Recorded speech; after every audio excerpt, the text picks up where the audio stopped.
네, 안녕하세요.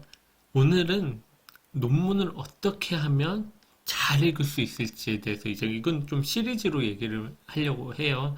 제가 이제 서울시청에서 역학조사관 근무가 끝나고 연구실에 돌아와서 다시 논문을 읽기 시작하고 있는데요. 제가 읽는 논문 방법, 그래서 제가 어떻게 논문을 비판적으로 읽고 있는지에 대해서 같이 공유를 하려고 합니다. 근데 혹시 저보다 더 뛰어나신 분들이 많으니까 제가 뭐 대한민국 최고는 아니잖아요. 그래서 그런 분들께서는 혹시 제가 올린 강의 외에 이런 방법이 있다, 이런 자기만의 노하우들이 있으면 댓글로 달아주시면 제가 그 방법을 참고해서도 논문을 한번 봐보고 그게 좋으면 이 강의에도 올리도록 할게요.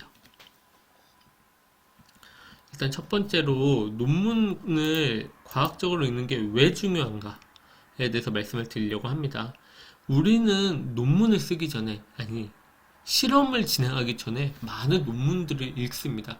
그 논문들을 토대로 우리가 앞으로 어떻게 연구를 진행할지 이런 것들을 계획을 하게 되는데요.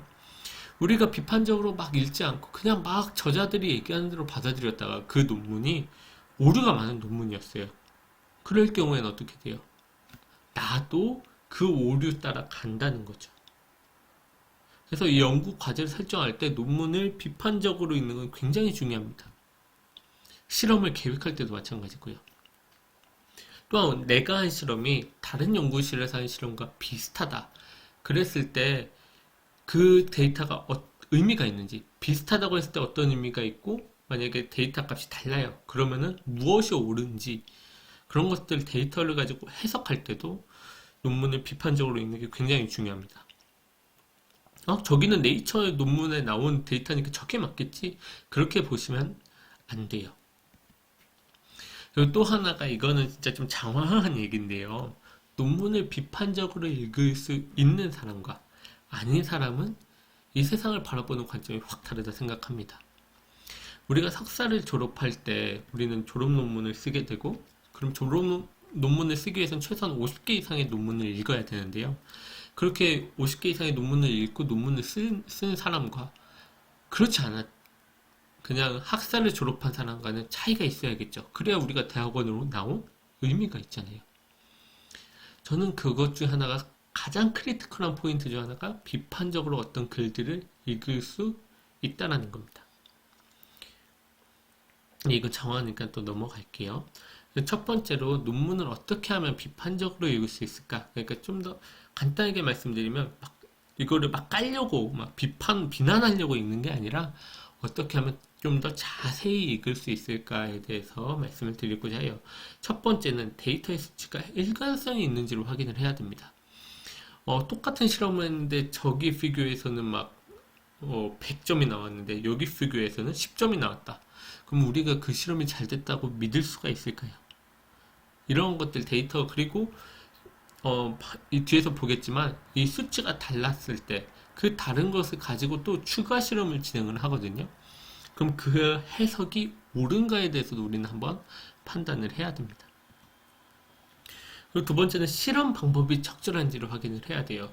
실험이라는 것은 모든 실험이 민감도라는 게 있고요. 특이도라는 게 있습니다. 뭐 나노몰 단위로 보고 싶은데 뭐 엄청나게 큰 사이즈, 진짜 밀리몰까지밖에 디텍션이 안 되는 실험을 만약에 진행을 했다. 그러면은 그거는 아예 실험 방법이 잘못된 거죠. 그리고 반대로 어떤 약이 있는데 그 약이 막 10가지 효과가 있어요. 그런데 그 10가지 중에 하나만으로 이 효과 때문에 이런 현상이 일어났다. 만약 이렇게 해석을 한다고 하면 그것도 틀린 거죠. 그러니까 이 실험 방법이 정말 적절한 민감도를 갖고 있는 실험을 했는지, 또한 그 해석을 했을 때 그 적절한 특이도를 갖고 있는 실험을 했는지, 이런 것들을 확인을 해야 됩니다. 특히 나중에 다음 시간에 말씀을 드릴 건데, 프로틴 어세이나 뭐 셀 카운트, 이런 것들도 어떻게 했고, 그래서 많은 수치들이 그런 것들로 보정이 되는데, 그 보정 과정은 적절한지, 이런 것들도 확인을 해야 돼요. 세 번째는 논리의 이상이 없는지를 확인을 해야 됩니다. 이것도 오늘 보는 논문에서 또 나중에 말씀을 드릴 건데요. 어, 가령 저희가 이제 페로토시스라는 것을 봐요. 저희 이번 논문에서는 페로토시스를 보게 되는데 그 페롭토시스가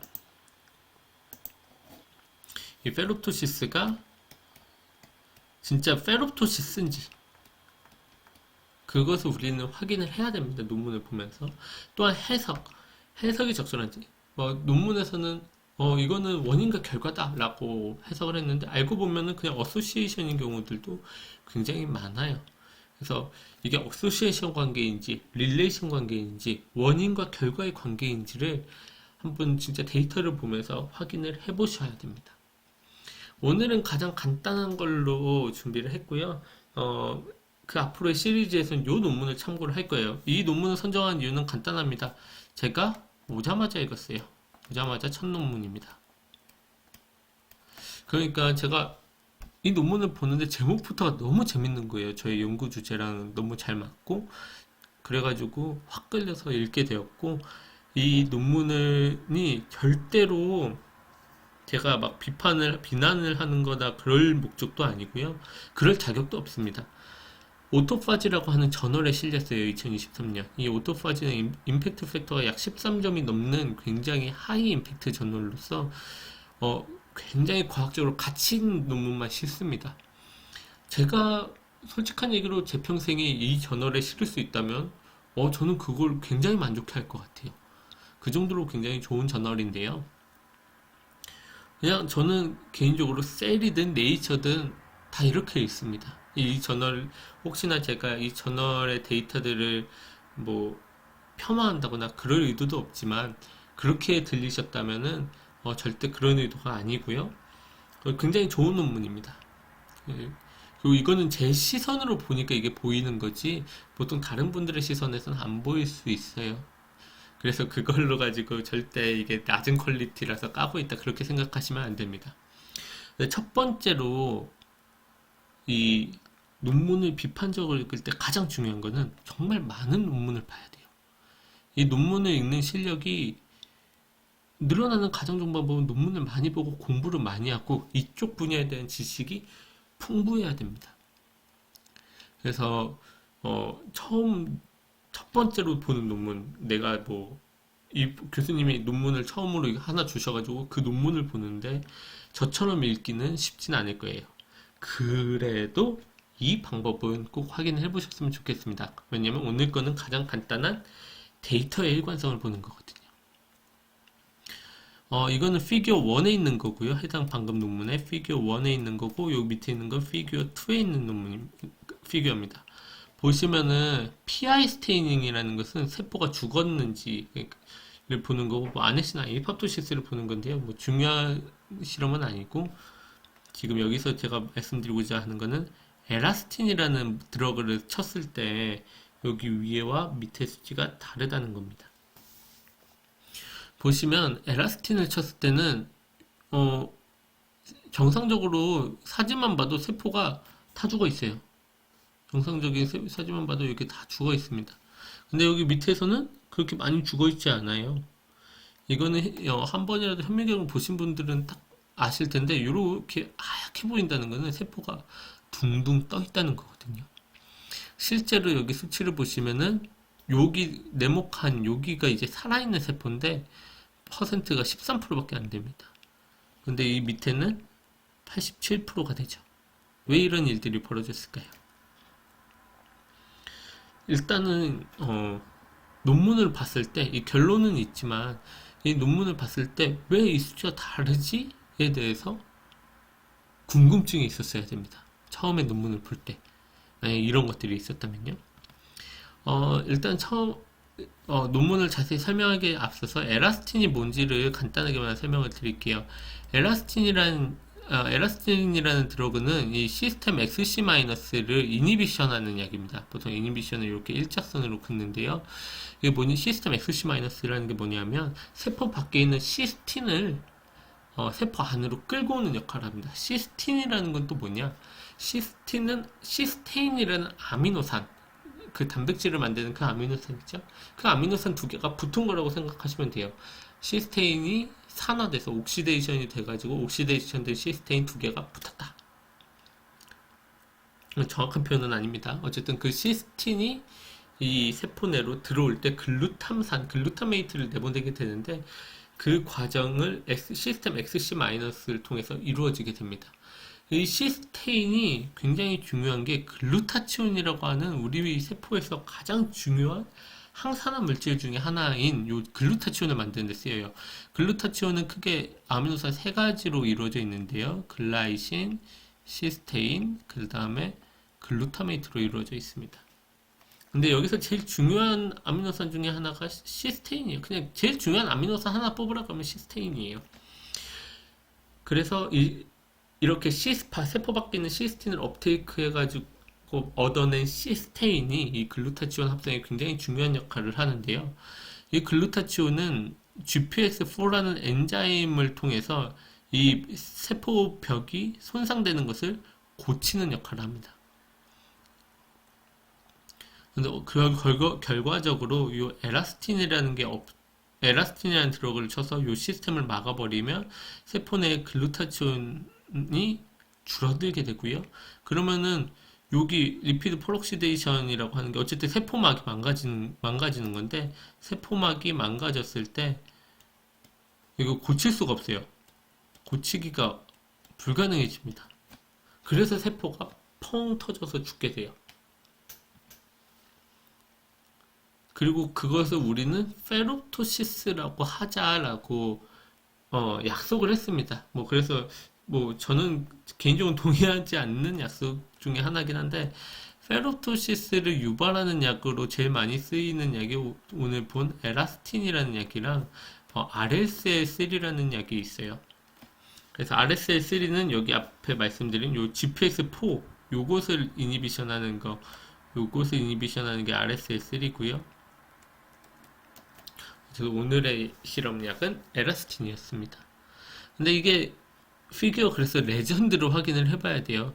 이 피규어 레전드로 확인해 보시면은 여기는 5마이크로, 여기는 10마이크로몰을 사용을 했고요. 여기 피규어 2에서는 1.25 마이크로몰을 사용을 했습니다. 그래서 결과적으로 뭐냐? 에라스틴의 농도를 다르게 사용했기 때문에 세포가 다르게 죽은 거예요. 그러면 이거를 보면은 이분들이 어떻게 실험을 진행을 했구나 또 보여요. 뭐냐면 에라스틴 농도를 왜 줄였을까요? 이 뒤에 카퍼를 쳤을 때 더 많이 죽는 요것을 확인을 하기 위해서 그 에라스틴만 썼는데도 다 죽어버리면 안 되잖아요. 그래서 에라스틴 농도를 낮춰서 좀 에라스틴에 의해서는 적게 죽었을 때 이 에라스틴과 카퍼를 같이 줘서 더 많이 죽는다는 것을 보여줄 수가 있는 거죠. 그럼 이 사람들이 실험을 어떻게 계획했는지가 눈에 보이는 거예요. 그리고 적어도 그게 보이죠. 실험 순서가 피규어 1이 먼저가 아니다 라는 게 보여요. 여기는 피규어 1이고 이건 피규어 2인데 피규어 1을 먼저 하고 이 데이터를 토대로 피규어 2를 했다? 이건 말이 안 돼요. 그런 게 있습니다. 그래서 아마 피규어 2를 먼저 하고 피규어 1을 했거나 아니면은 다른 파일럿 스터디에서 어떤 파인딩을 찾아서 실험을 계획을 해서 진행을 한 거다. 이런 게 눈에 보이게 됩니다. 근데 제가 이거 그럼 그냥 농도가 달라서 끝나잖아요 라고 하고 넘어가면은 제가 안 가져왔겠죠? 이건 똑같이 이것도 피규어 2에 있는 건데 이것도 똑같이 1.25 마이크로몰의 에라스틴을 쓴 겁니다. 썼다라고 되어 있는데요. 그리고 똑같이 24시간 뒤에요. 에라스틴을 트리트하고 24시간 뒤에 데이터인데 보시면은 C에서는 똑같은 세포입니다. ASPC1, ASPC1 세포도 똑같고 시간도 똑같고 약물 농도도 똑같은데 여기는 거의 안 죽었죠? 이 PI 스테이닝 이렇게 빨갛게 나온 거 죽었다는 얘기예요. 요거는 나중에 또 PI 스테이닝 원리에 대해서 말씀을 드릴 건데 근데 그러니까 여기는 거의 안 죽었는데 여기는 똑같은 에라스틴을 썼는데 많이 죽었습니다. 이게 실험 목적이 원래는 달라요. 이게 피규어 C에서는 카퍼에 의해서 더 많이 죽고 그게 이제 페로스타틴이라는 드러그에 의해서 억제가 된다는 것을 보여줘야 되기 때문에 에라스틴에 의해서 세포가 많이 죽으면 안 됩니다. 근데 피규어 E는 데페록사민이라는 것에 의해서 레스큐가 된다는 것을 보여줘야 되기 때문에 엘라스틴에 의해서 많이 죽을수록 보여주기가 쉬워요. 그래서 아마도 제 생각엔 요거는 5마이크로몰의 엘라스틴을 쓰지 않았을까 싶어요. 그런데 아마 논문을 쓰는 과정에서 이 논문이 데이터가 굉장히 많습니다. 그렇기 때문에 이게 섞여가지고 이때 엘라스틴을 몇 마이크로몰을 썼는지 정확하게 확인을 못해서 아마 논문에는 그냥 1.25 마이크로몰이라고 적었을 가능성이 있다고 봐요. 근데 만약에 저는 그렇게 생각을 하는데 진짜로 1.25 마이크로몰 똑같이 썼는데 여기는 이렇게 안 죽고 여기는 이렇게 많이 죽었다. 그러면 저희는 이 앞으로의 데이터도 못 믿을 수가 있습니다. 그래서 여러분들도 논문을 보실 때 비슷한 실험, 똑같은 실험을 했다라고 하면 그 수치가 모든 피규어마다 일정한지를 확인하는 게 좋아요. 요거는 솔직한 얘기로 배경 지식이 없어도 되고요. 논문을 굉장히 꼼꼼히 그냥 하나하나씩 찾아보면 됩니다.